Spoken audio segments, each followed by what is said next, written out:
Assalamualaikum warahmatullahi wabarakatuh. Bismillahirrahmanirrahim. Alhamdulillahirabbil alamin. Wassalatu wassalamu ala asrofil anbiya'i wal mursalin Sayyidina Muhammadin wa sahbihi ajma'in, amma ba'du.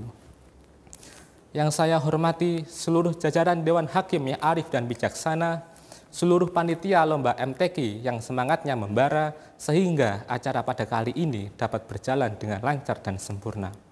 Tak lupa seluruh sahabat muslim dan muslimat yang beriman dan berbahagia.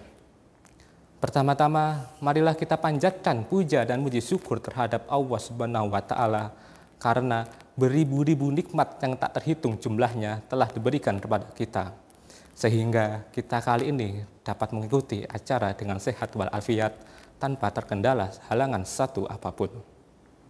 Kedua, tak lupa kita panjatkan selawat serta salam kepada tokoh yang telah membawa kita dari zaman kegelapan menuju ke zaman yang terang benderang atau ad-dinul Islam. Tokoh yang mampu merubah manusia dahulu dari yang tidak bermoral menjadi manusia yang bermoral. Dari manusia zaman dahulu yang tidak berakhlak menjadi seorang manusia yang berakhlak. Bahkan ada filosof dari Inggris yang bernama George Bernard Shaw mengatakan, "Aku telah membaca kisah tentang Rasulullah Islam berkali-kali dan berkali-kali, dan aku tidak menemukan satu kecuali akhlak budi pekerti yang luhur yang semestinya.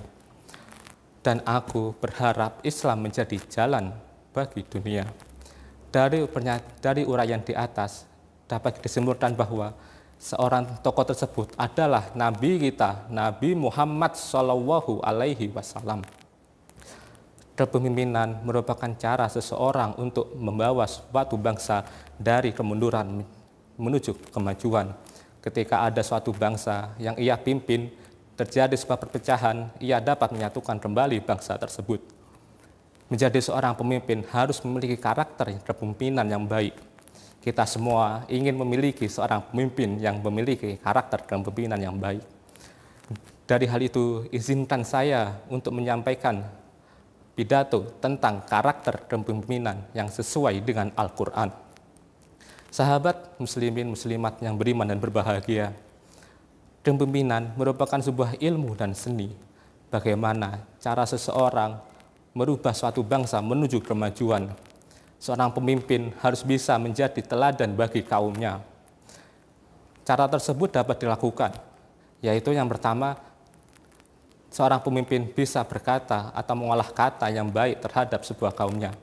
Lalu seorang pemimpin juga harus bisa memberikan teladan yang baik bagi suatu kaumnya, supaya kaum tersebut bisa meniru pemimpinnya. Seorang pemimpin juga harus bisa berkata jujur atau tidak berbohong. Ucapan pemimpin, ucapan dan perbuatannya harus seimbang, bukan berbalik. Dalam surah As-Saff ayat 2 dan 3, Allah berfirman, "A'udzu billahi minasyaitonir rajim. Bismillahirrahmanirrahim.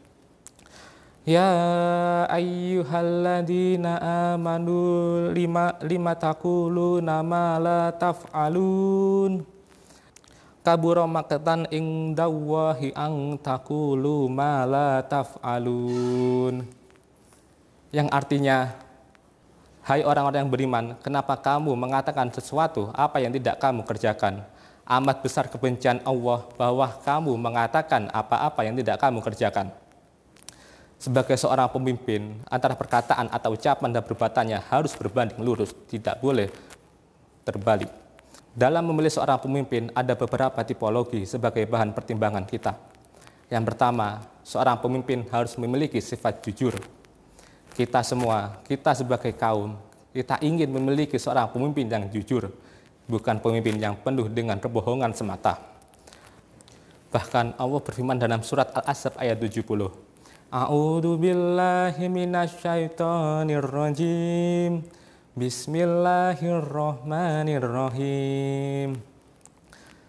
Ya ayyuhalladzina amanu taqullaha qulu qawlan sadida, yang artinya, wahai orang yang beriman, bertawakallah kamu kepada Allah dan katakan perkataan yang benar.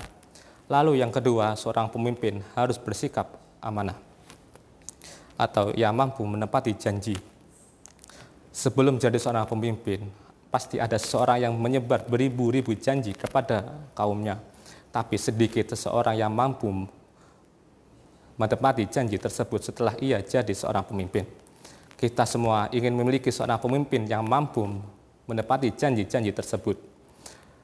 Sahabat muslimin dan muslimat yang beriman dan berbahagia, dari beberapa tipologi di atas, kita dapat menemukan bahwa sebagai seorang pemimpin, kita harus menemukan seseorang yang memiliki sifat jujur dan bisa menepati janji-janji tersebut setelah ia jadi pemimpin di bangsanya. Ada suatu hadis mengatakan, dari Anas bin Malik, Rasulullah bersabda dalam khutbah Jumatnya, tidaklah beriman orang yang tidak menjaga amanahnya dan tidak beragama bagi orang yang tidak menepati janji.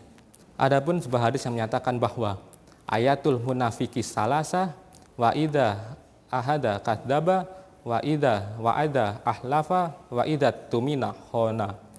Ciri-ciri orang munafik yaitu ada 3. Apabila ia berkata, ia berdusta. Apabila ia berjanji, ia mengingkari. Apabila ketika diberi amanat, ia berkhianat. Hadis riwayat Muslim. Dalam memilih seorang pemimpin, kita dapat meniru beberapa karakter seperti karakter Rasulullah SAW. Rasulullah dalam memimpin kaumnya memiliki beberapa karakter, yaitu yang pertama, siddiq, artinya benar atau jujur. Yang kedua, amanah, yang artinya dapat dipercaya. Yang ketiga, tablik, artinya menyampaikan. Yang keempat, fatonah, artinya cerdas. Siddiq, jujur. Rasulullah SAW sudah terlihat kejujurannya dari sejak kecil hingga dewasa.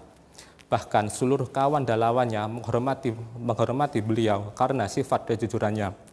Bahkan dikisahkan Khadijah selalu mempercayakan barang dagangannya terhadap Rasulullah, karena Rasulullah pasti akan bertanggung jawab dan bersikap jujur kepada barang-barang titipan dari Siti Khadijah.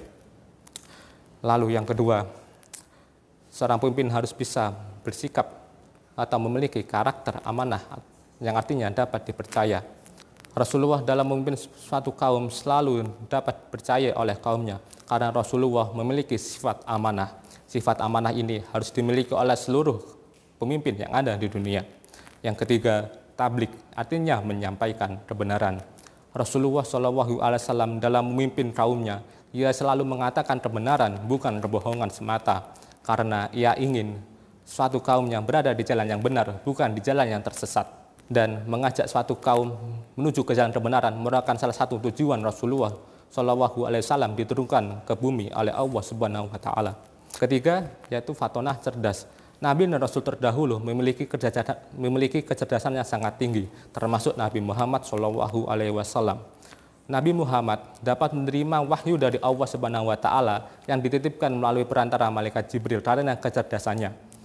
Oleh karena itu, ketika ada seseorang yang memimpin suatu bangsa, ia harus bisa memiliki kecerdasan yang tinggi, karena kita sebagai kaum tidak mau memiliki seorang pemimpin yang kurang ilmu, karena itu akan membawa bangsanya menuju kemunduran, bukan kemajuan. Dan yang terakhir atau yang keempat adalah tablik, menyampaikan kebenaran. Rasulullah SAW dalam menjadi pemimpin suatu kaum, ia selalu menyampaikan kebenaran, bukan kebohongan. Karena pasti dari kaumnya ada yang bertanya tentang sesuatu hal yang tidak paham, maka Rasulullah akan mengatakan yang sebenarnya. Jangan pilih pemimpin yang banyak janji tiada aksi, tapi pilih pemimpin yang banyak aksi sedikit janji. Karena pemimpin itu harus bisa mengubah sebuah bangsa. Jika ia tidak mampu, maka suatu bangsa akan celaka. Demikian pidato yang dapat saya sampaikan. Terima kasih atas perhatiannya. Apabila ada salah kata, saya mohon maaf sebesar-besarnya. Wabillahi taufiq wal hidayah, waridha wal inayah. Wassalamualaikum.